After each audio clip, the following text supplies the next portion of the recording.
Good evening, everyone. Welcome to the Eastern Shore Undercover Podcast. I'm your host, Earl Campbell, and tonight we're going to just chit-chat a little bit about Eastern Shore Undercover and answer some questions that were graciously sent in to us. Before we get started, I know a lot of people complain about this thing right here, being right in front of my face here, and I use a program called Riverside, and that's what I do all my podcasts with, and for whatever reason, I can't figure it out. The mic has to be up close to me to produce good sound. So you guys can hear it. And there's some of these podcast programs that you can't put your podcast on if you don't have a good enough sound. They don't care about the video. They don't care about, what it looks like. They just care about the sound. So unfortunately, I tried it with the headphones on. I can't stand headphones, but for whatever reason, it's not working. So we're going to keep the microphone here. I'm going to try to buy another microphone, a different type of microphone to make it sound a little better. This is actually a very good microphone, but for whatever reason, if it's away from me, if it's not close enough, it sounds like crap, and it doesn't get accepted on some of these podcast platforms. So we care about the sound. We want to make it work. So you're stuck with it in my face. So first thing I want to address is the county council meeting from last night in Wicomico County. And once again, Eastern Shore Undercover was mentioned countless times. It's truly amazing to me that these so-called leaders in our community allow a blogger, a regular old citizen here in Wicomico County, to basically live rent-free in their heads. And, some people are going to say that's being cocky, but it's just reality. I mean, these guys cannot have a council meeting without bringing up Eastern Shore Undercover, and it's sickening to me. It's a good thing that we don't play these drinking games, like where we all have to take a drink every time they say Eastern Shore Undercover, because we'd all be drunk as hell if we did. But regardless, let's start off by talking about the article that was published last week that was talked about by Councilman Shane Baker. He brought it up, and if you guys want to see this, it's very simple. You just go into the website, go all the way down to the bottom, and it's the very bottom of the website. Those articles don't get posted up top because they're editorials, but I'm going to put a link down below in the description for you guys. And if you want to read it, take time and you can read it later on. If you read that article, you will see it's about a controversial activist group in Wicomico County who are pushing the agenda for Question A. Now, what I find really amusing here is that 2 weeks ago, the council was complaining. Sheriff Lewis was complaining. Especially Shane Baker was complaining that I didn't write my own articles. And I wasn't doing journalistic write-ups and questioning my writing capabilities. So I said, okay, I'll make the change. And I did. Now, all articles on Eastern Shore Undercover are written by me. 100% of the info, I take it, I break it all down, and I construct an article for the website. So now, I write my own stuff, and guess what they do? They still complain. Regardless, if you look at the article, there are no names in that article, with the exception of the council members. In the fourth paragraph into the article, I state the following. Names and identities will not be publicly disclosed due to ongoing investigations. So I did receive an email from an individual involved, and Mr. Baker was right. I did not respond, and there is a reason, and in the coming weeks, everyone's going to understand why. But that's for another day. What I do want to go over is the email that I received from Shane Baker. Now, a few things to remember about this. First and foremost, I'm going to put this up here for you guys to read, and I want you to pay attention to a few things. First thing I want you to pay attention to is this was sent from Shane Baker's personal email address. Wasn't sent from his county email, and the reason for that is because if you or me or anybody else out there that uses the FOIA to their advantage and they FOIA his email, well, guess what you're not going to find? You're not going to find that email because it was sent from his personal email account. Now, I was smart enough that when I replied to Mr. Baker, I attached his county email, so it's all available for anyone that wants to read it. I mean, think about this. Does anybody think it's okay for a government official to email a private citizen with backdoor threats, such as encrypting the fire departments? And let's break this down bit by bit. So, per Shane Baker, and again, you can read this. You can pause it if you want. He says, I hope you intend to address on Eastern Shore Undercover the facts that have been revealed in regard to the alleged assault in council chambers last week. My response to that is, who is he to tell me what to post on my website and my platform? Why does this council feel that they can dictate what is said to the public? If you remember, a couple months back, I did a podcast and I shared with everybody that Mr. Merritt told me when all the controversy was going on with the sheriff's department retirement. And he said nothing gets published without running it through him first. So why is it okay for this council to feel that they can dictate what happens and what can be said from a news organization or a blogger or whatever you want to call me, content creator? Really doesn't matter. The fact is, I'm a citizen that gives information to other citizens on our platform. Furthermore, in the article that we wrote, I said allegedly. And for those who are not aware, including Mr. Shane Baker apparently, allegedly is used to describe something that is claimed to be true, but has not been proven. And that's what we said. Allegedly. He printed it out. There's no changes that have been made. It says allegedly. And again, there's no names listed in this article. Continuing on with his email, he says, now that we know the charges were dropped and a peace order because of the evidence proved that the allegations were fraudulent, don't you think the truth should be reported, particularly since I'm sorry, this man, let me go back a little bit. Don't you think the truth should be reported, particularly since your earlier comments were inaccurate? Again, what comments is he referring to? I don't know what is fraudulent and what isn't. And furthermore, I don't know if or when the victim in this case will or may file charges. In the state of Maryland, you got a year and a day to charge someone. So who is he to say a person, this victim, won't file charges? Furthermore, we have people getting up here week after week after week, and they're complaining about privacy. Well, what about the victim's privacy? They outed her in a council meeting. They didn't care about her. They didn't care about her privacy. Maybe the county employee will still file charges. I don't know. Maybe they won't. Maybe it won't be an assault charge. Maybe it'll be harassment. Who knows? But regardless, you know the answer to it all? Just don't do it. These council members are defending someone who the problem could have been resolved if he just never did it. He continues, after reviewing the video, and as a 28-year veteran of law enforcement, clearly no assault took place. At the council meeting, he said 25-year veteran. In the email, he says 28-year veteran. What is it? Regardless. Doesn't matter. The fact is, it isn't the job of a council member to determine if an assault took place.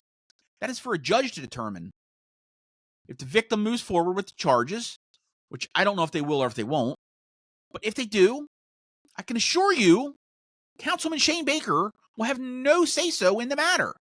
Goes to a court. Continuing. He says, apparently, the accuser had no choice but to agree after becoming aware that the video existed. The record must be corrected. Again, who is he to say the record must be corrected? And who is to say the victim isn't going to seek a peace order? Are we not thinking about that? You don't have to be assaulted to request a peace order. If the victim felt in danger, was intimidated, she can get a peace order. So again, for those who are unaware, apparently that includes the 28-year veteran law enforcement, Mr. Shane Baker. But in Maryland, a peace order enables an individual who is the petitioner who wishes to be left alone to ask a court order of another person who is the respondent to stay away and refrain from any contact with you. Nowhere does it say in there that you must be assaulted. Whether it's minor or serious, you do not have to be assaulted or injured to get a peace order. You just have to be in fear. He then goes on to say, as always, I will be presenting the actual facts of this incident at the next council meeting. I look forward to your comments on Eastern Shore Undercover. As always, the citizens of this county want fair and balanced reporting. He goes on to saying, on a different note, I would love an interview with you on encrypting all radios to include EMS and fire for all first responders. Safety as well. Maybe this would also be a great safety measure for them. They respond to many dangerous calls at times. I think an interview with your reach of citizens would give us a measure of whether they thought this would be a good idea. So hold up, let's stop right there. So when I did this, the poll about the county executive position, that wasn't acceptable because we couldn't really get a feel for that. Mr. Barrett said, oh, that's a straw poll. We really can't put no credit in that. But now Mr. Baker, he wants to come on and do an interview because of our reach. That's funny. I'll continue. He says, however, I do think this is something we need to look at for the men and women that provide us with a blanket of protection. Thank you for your time, and I look forward to your response, Shane Baker. So first off, let me clear the air immediately. I have absolutely positively no interest in doing an interview with Shane Baker. None at all. You've all heard me say it, and I'm going to say it on here again. You hang around shit long enough, you start smelling like it. And I like to smell good, and I don't want to be anywhere near that guy. And I'll just leave it at that. Second, does anyone not think that this little threat of encrypting the fire and EMS radios was not just a means of saying, we're going to shut you down, Eastern Shore Undercover? Well, here I am to say it. Good luck, buddy. Keep trying it, Scooter. So Baker, in the council meeting, completely 100% fabricated and lied on the record. He said he received an email that I sent him, which is a bold-faced lie. Anyone that has a brain,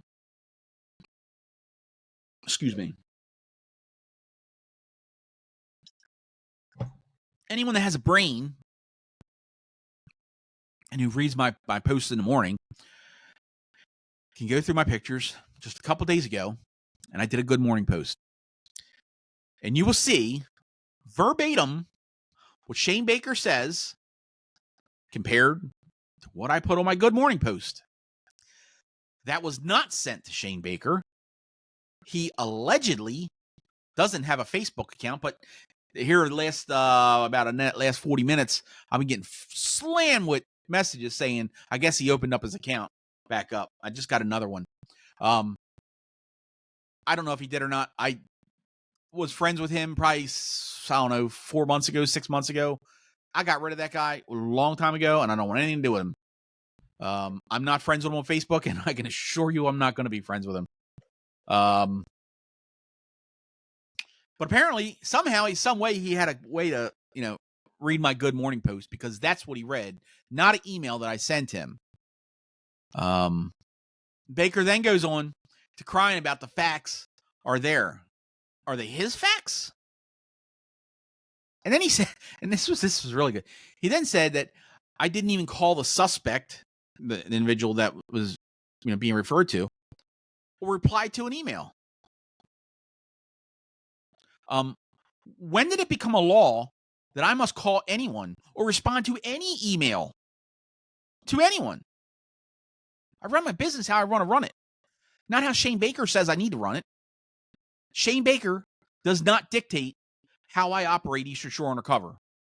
So I'll digress. This is not the first email that Shane Baker has sent me. However, I do hope that it's the last.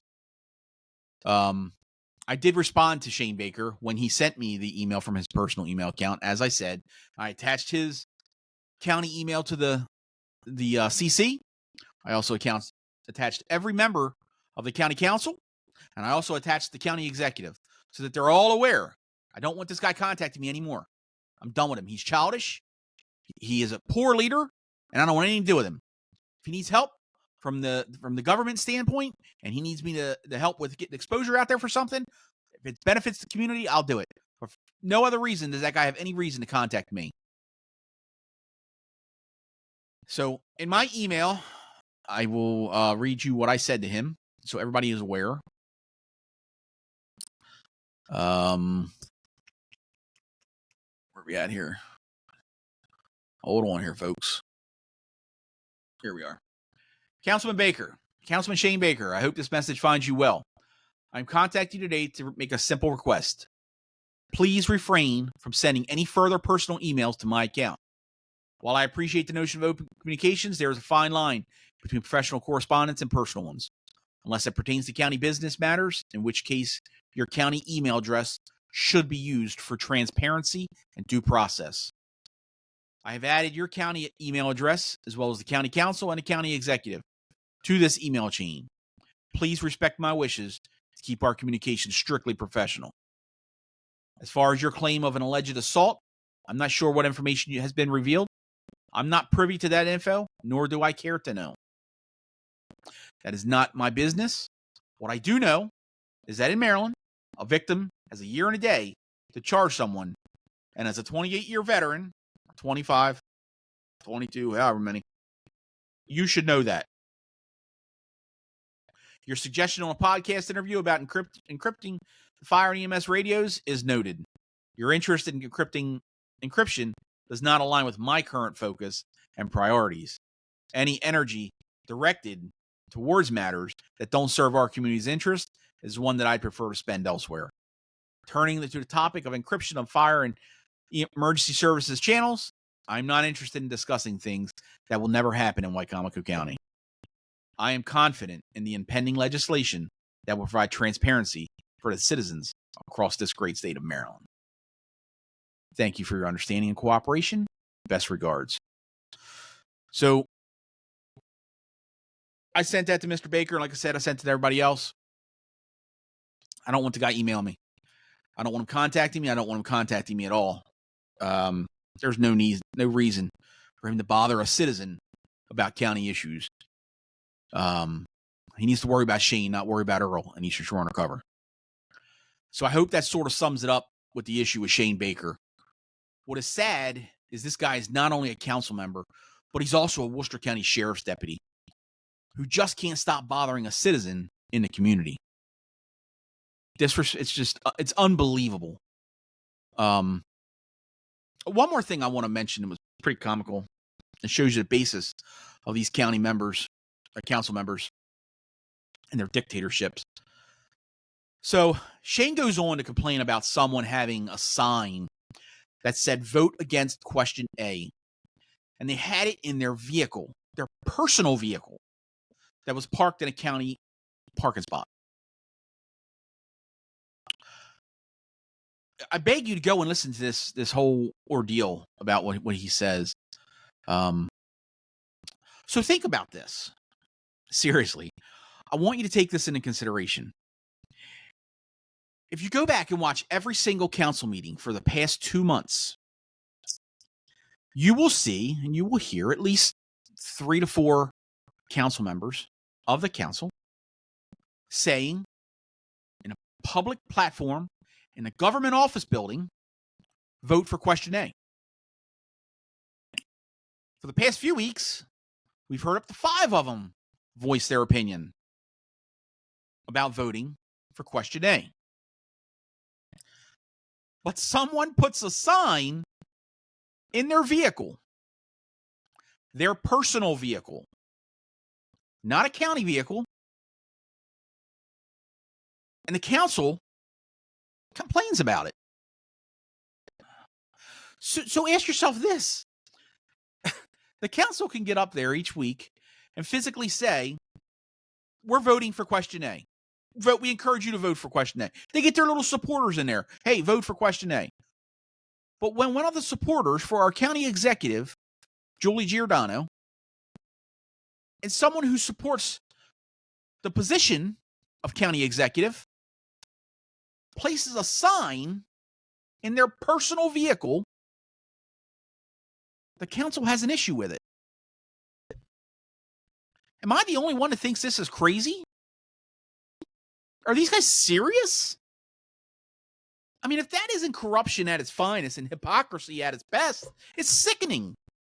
Here's a guy that literally is complaining for doing the same exact thing he's doing. Only thing different is the sign can't say it. Shane Baker literally gets up there and says it. Is that not what they're doing every damn council meeting? Is that not what they're doing at the end of these, when they get their council comments? He even did it today. He said, I'm voting for question A. As a matter of fact, Miss Shaney Shields did the same thing. Jeff Merritt did the same. I don't know if Jeff did it today. He does it every other day, though. Joe Holloway went on a whole spiel about it. So they can do it. But God forbid someone puts a damn sign in their car, in their personal vehicle, and park it on the county property. And what does county property got anything to do with it anyway? They're in a government office building. That's county property. So you're allowed to say it, but you can't have a sign that says it. I feel like Scooby-Doo. Huh? Like what? How is that even, does that even make sense to anybody? Even people that are against this have to be laughing about this. So let me get this straight. So on one hand, he's going to say, you can't have a sign in your window and say what you support. But he can get up there on TV and say, I'm for it. Make that make sense. I'll wait. Somebody make that make sense. Please. He can say he's for it, and they can use the county government office building to talk about it each and every week and advertise it in a council meeting and bring in all their little trolls to get up there on a podium and spread their vile all over the freaking place. But one employee puts a sign in their personal vehicle and the council wants to go after them. So we're going to complain about the parking spot, but we're not going to complain about those who are elected to put in position to legislate. But that's okay. Really? Really? Am I the only one that sees this? This is crazy. This is absolutely insane. This is pure insanity.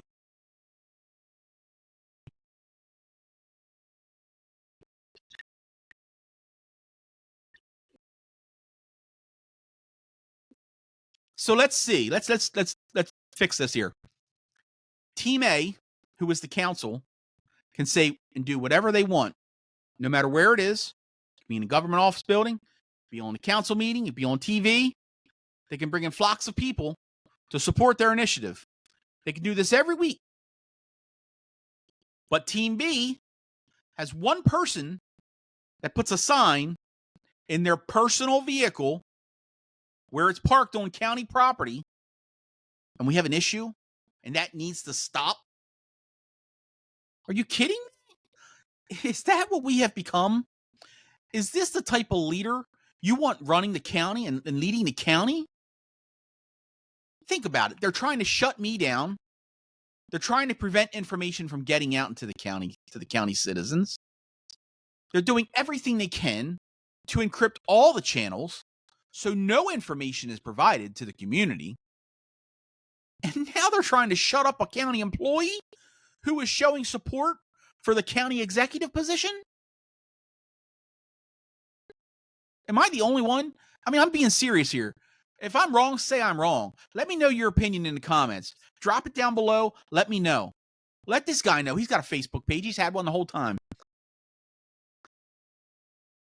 It's amazing to me. Seriously, please, I want you guys to do this.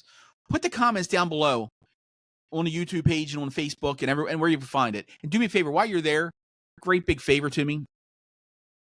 Click that subscribe button for me, folks. And then while you're there, tell your friends and family how awesome of a guy I am. No, I'm just kidding.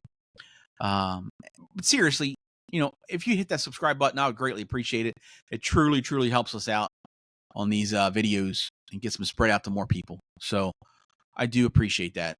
It's very unfortunate with this whole council meeting. It's a complete cluster over there. I tell you, somebody asked me if I was going to go to the council meeting, and I'm not. I'm going to probably go to the next one, and I'll fill you guys in on some information that's going to happen with that next one, or whenever I go. And maybe the following one. I'm not really sure yet, but I'll keep you guys updated. So let's move on to some questions that were sent in. We had about 8 sent in. First question I got was I born here or are you a come here? And me and my whole family are all come heres. We moved here in 2002 or 2003. And we've never gone home. We grew up in Baltimore. A couple people asked where I grew up at, and I'm going to tell you, just don't hold it against me. I grew up in Dundalk, Maryland. So it's just in Baltimore. It's a little blue collar neighborhood. People always make fun of it. People from Dundalk are dumb. It's all right. I take it on the chin. But look, I made this platform, so I can't be that dumb. So second question we got was, what is your opinion of Salisbury Mayor Randy Taylor? And it was a 2-part question. And what is your opinion of Deshaun Dowdy, council president or city council president? I'll take each one of them separately. Mayor Randy Taylor, I really don't know. I've only had a little bit of run-in with him, and that was before he was elected. Everybody probably remembers that. Wasn't off to a good start. But I think he's got, from what I've seen in the council meetings, it seems like he's got the right intent and he's trying to do good for the city. As far as council president Deshaun Dowdy, I've had maybe 2 conversations with him. Both have been very, very pleasant. Really seems like a great guy. I don't know him on a personal level. I know it's kind of like, skirting a question. I just don't know him. When I have talked to him, super, super kind, super professional. So, good guy. Third question, are you for or against the Barron Creek project? And this one I'm not going to avoid, but I just don't know enough about it. Just being honest with you guys, I don't know much about this Barron Creek project. I hear it talked about on the county council meetings, but I don't know the background about it. So I don't really have an opinion one way or the other. Next question was, they're asking, have you tried to talk to law enforcement to find a way for people to know what's going on without animosity? Maybe meeting of the minds would figure something out, but without the attitudes. I guess I could take this two ways. I like to think that I don't really have an attitude, but maybe I do and I don't realize it. But I have reached out. As you've all heard Sheriff Lewis say, I tried to bribe him with a lunch. So, there's no more trying to sit down and negotiate it with him, because I'm not going to be called somebody wants to bribe somebody for a lunch for anything. So I hope that answers that question. A question came in about how come you haven't posted about the Trump signs getting destroyed in Talbot County? And honestly, it was the first I heard about it. It was about an hour ago when we got this question. I said we can send questions up till 2:00. About an hour ago, we got another question come in, and I was like, I don't know anything about it. So that's why I haven't posted it. Apparently, WBOC did a nice article on it, but I don't know anything about it. So, question came in: did you hear what State's Attorney Jamie Dykes said about the dirt bikes, and what is your opinion? Wicomico County State's Attorney last night in a council meeting, she brought up the dirt bikes and addressed the issues about police, and it was basically I'm in agreement with her. We were both on the same line. It's basically what I said the other day. Cops are handcuffed of what they can and can't do, and that's what Miss Dykes was basically saying, that it's not like it used to be where police could just chase after you and not have to worry about lawsuits and if something tragic happens, who's responsible and the finger pointing. So I agree with what she said. I agree with basically everything that she said. It's a tough job to do now. It's not like it was when I was a police officer, where you chase for minor things to catch the bad guy. Now it's not. It's the advantage isn't in the law enforcement side. It's on the bad guy's side. So, this is the last question. 2 more questions. Do you think there will ever be a solution to the encryption, or at least when it comes to our kids with schools? The information is so important to parents, and with your page being so large, you can get the information out so much quicker. So this is, again, it's a 2-part question. Do I ever think there will be a solution to the encryption? I do. I'm very confident that, hopefully in this upcoming legislative period, some common sense will come out of it, and we'll talk about that down the road. But I hope that answers that part. Yes, I do feel there's a solution to this encryption. The second part about the schools, I kind of have mixed opinions on the schools, and I always get myself in the jam when I talk about these because, admin doesn't like to talk about it, but the teachers and, the parents are concerned, mainly the parents. They want to know what's happening. And I'll say this, we started getting a lot of comments today. There was an incident today. I still don't know what happened. There was a shooting, I believe. Salisbury Police Department put it up. But, Salisbury Police Department did a great job by posting it out. It was like 30 minutes after we did. But they were quick to get something out there. And that, even if it's just a little bit of information, is better than no information. So I don't know the answer to getting more information out there. Anybody has a suggestion? Definitely open to it. Last question is, do you ever get tired of listening to the radios all the time? And it's a slippery slope. I do a lot of work throughout the day. People just think that I sit around here and, listen to radios, and that's really not what it is. We have a website. We're trying to really push out the advertising. I want to get away from the social media aspect of it and turn it into more of a website where I can push out, and help some of the local businesses. But I will tell you this, around this time each night, it's 8:50 right now that I'm recording this. Around this night, I start to get a little bit of a headache, and it's like, So I'm actually missing Big Brother with I'm not going to say it, with my wife. She's probably upstairs laying in bed watching Big Brother without me.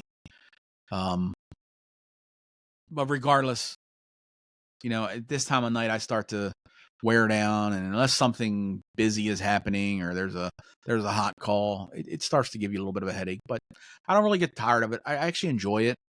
I feel like it gives back to the community in a way that, provides a value or a service that is just, invaluable. I mean, if I can give you information that can keep you and your family safe, then, makes me feel good.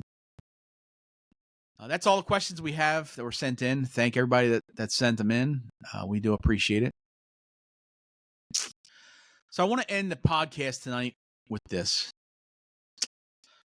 We are truly seeing something that's just unfathomable, unimaginable on the local level. If you would have asked me 4.5 years ago when I started this page, if I thought that stuff that's happening now would have happened, then I would have laughed in your face.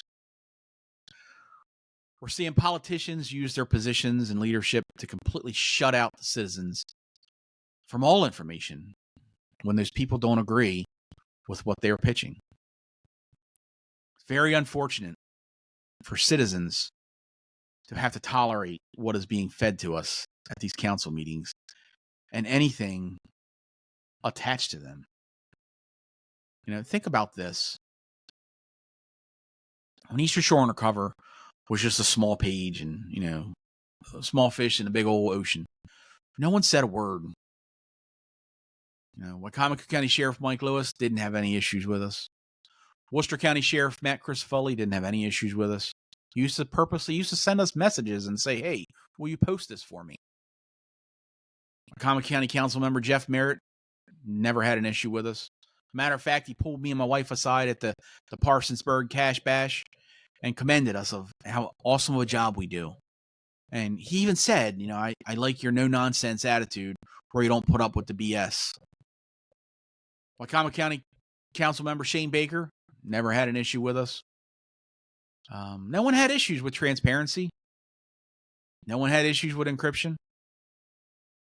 No one cared about information that was put out there because, well, we weren't really a threat to any elected official.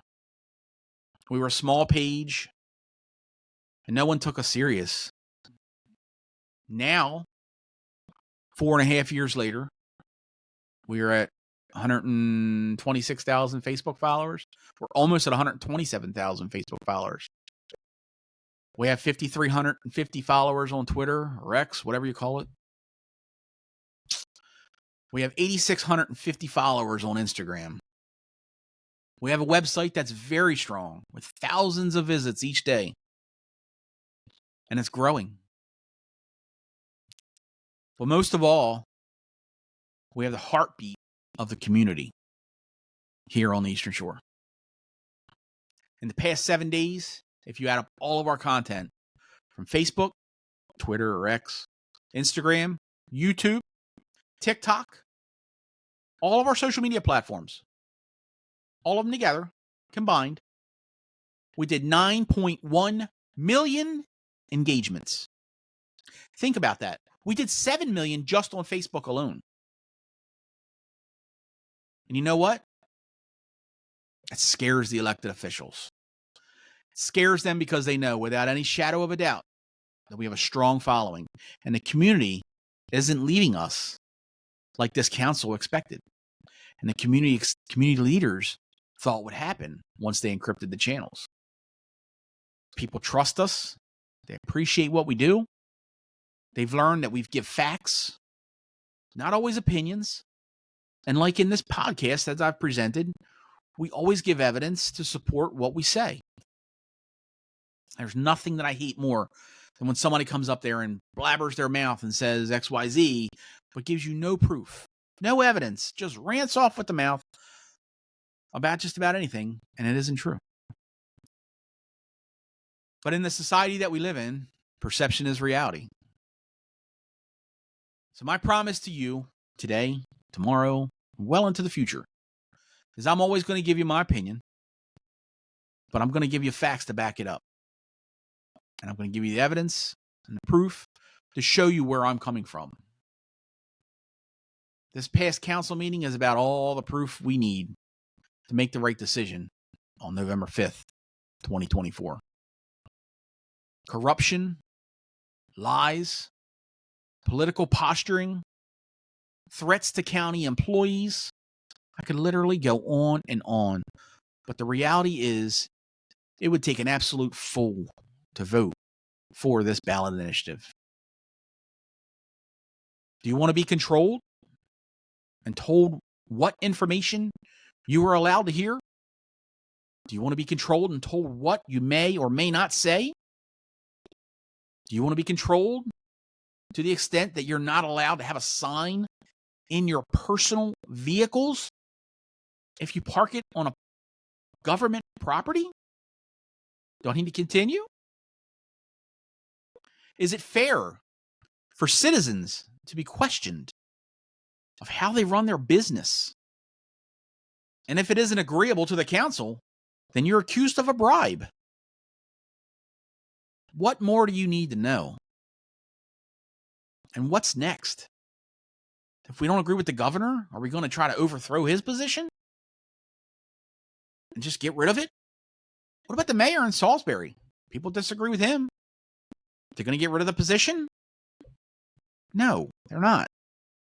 If you don't like those elected officials, the right way to get rid of them is to exercise your constitutional right and vote them out of office. You don't remove the position. This is not the right way.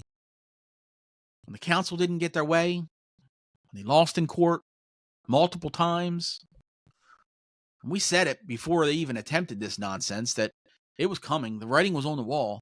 They were going to try to overthrow the county executive because they wanted all the power. They wanted to be able to have all the decision making. They wanted to make all those decisions. And they're not going to stop until they get what they want, or at least try. We have 2 months until the election. We have 2 months to unite, come together, and show a force at the ballot box. I strongly encourage everyone to make the right decision.